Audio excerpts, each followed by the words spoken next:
A lot of people do not know that John Mahama is a man with vision. Do you know John Mahama, even before he became the president of Ghana, he is living a very simple life? And do you also know he's also a farmer? He has acres of land where he does his farming jobs.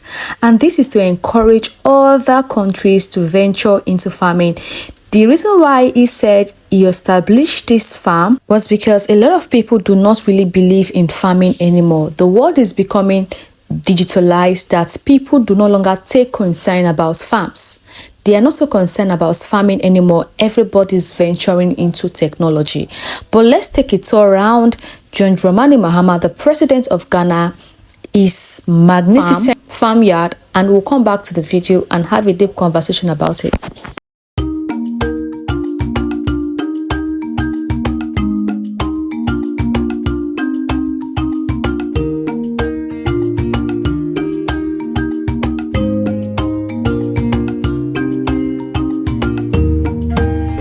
And if you don't get your crops in quickly, the bushfires will burn them. So we're harvesting soya bean and maize on this farm. Yellow maize for the poultry industry, and then soya bean. We supply our maize and soya bean directly to Exemplary farms where they do poultry.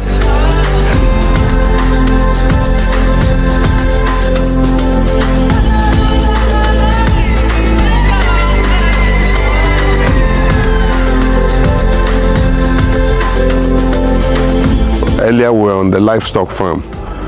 We started with the goats and the small ruminants, and we started with 300 of them. Right now they've increased to almost 500. We have another 200 animals, and we started just a few months ago, and so it's looking positive.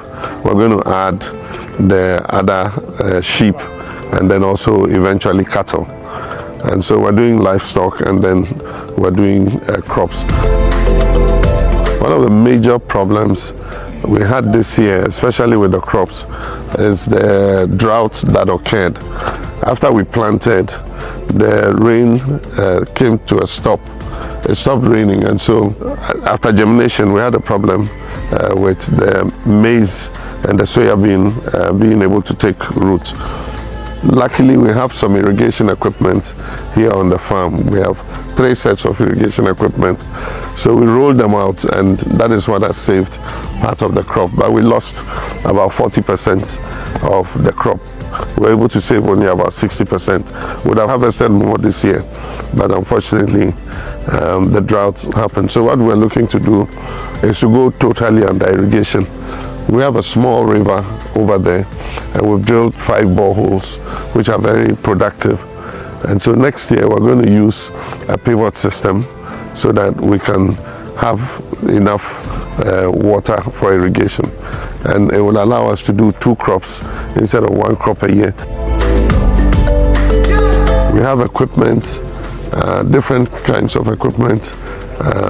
They're working well, but after sales service is a problem. A lot of the dealers sell you the equipment, but once you buy the equipment, sometimes you can't get the parts, spare parts. And so what we need to do is to standardize the equipment and make sure that anybody who's selling agricultural machinery in Ghana is able to offer the farmers after sales service. Because right now is the harvest time. One of our combine harvesters is down, and they don't have the parts. They have to order them from outside. If we say we're waiting for them to bring the parts from outside, by the time the parts come, bushfire would have finished this crop. Happily, one of our neighbors has a good combine harvester, and that is what you saw me riding. We have hired it from him to come and help us, to be able to harvest all the crops before the fires come in. And that's why I believe that we must have farmer service centers where we have specialized agencies repairing and operating the machinery, and then let the farmer farm and let somebody provide him the service of the machines so that it doesn't have to be his headache. Today my headache is about this combine harvester, how to get a part. It should have been somebody's headache. And mine should just be to procure my seeds, get my fertilizers, and be able to grow my crops. And so it's a good experience, but farming is my life. I love it, and I'm sure if I didn't go into politics, I'll be a full-time farmer. In any case, when I retire, after this stint, of course I'm going to go into full-time farming.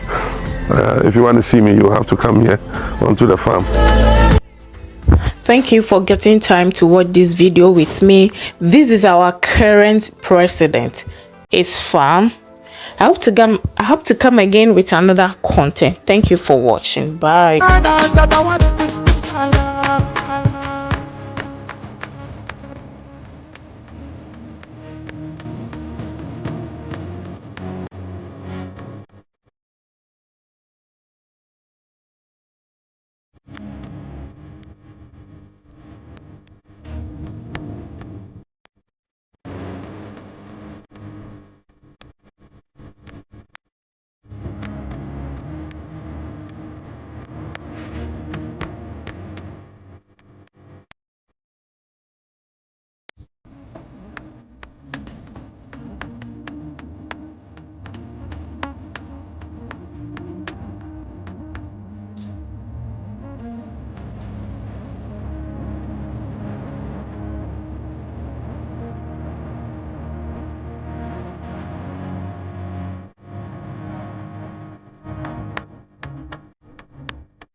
Guys, this is actually the true nature of Ghanaians. Looking at the president of Ghana, John Mahama, how he was living, like how he's living a very good life. There are some presidents, even when they are doing workouts, they have bodyguards. Like they'll have bodyguards around them, guiding them. When they are walking in their estate or walking in the streets, they'll have guards everywhere, police, sirens, everywhere will be so busy. But looking at this president, is teaching humility, is teaching humbleness, is teaching a lot of things.